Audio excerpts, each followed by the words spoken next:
सोलकडीच्या कलरसाठी तुम्ही ह्याच्यामध्ये बीटचा वापर करू शकता. मी अशा फॅमिलीची महाराष्ट्रीयन मुलगी आहे की हॉटेलमध्ये काय आवडलं तर पैसे न घालवण्यासाठी मी ते घरी बनवून खाते. तर आज मी सोलकढी करते. ह्यासाठी मी घेतलेला आहे 1 नारळ, थोडीशी कोथिंबीर, 2-3 मिरच्या, 4-5 लसूणच्या पाकळ्या, हे कोकम आणि हे 2 चमचे जिरे. तर आपलं हे सगळं ओलं खोबरं आहे ना, आपण हे मिक्सरमध्ये टाकूयात आणि एकदम बारीक ह्याचं प्युरी करून घ्यायची.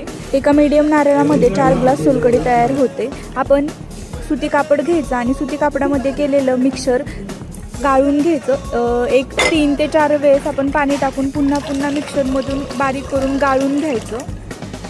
कोथिंबीर, जिरे, लसूण, मिरची ह्याची छान अशी बारीक पेस्ट करून घ्यायची.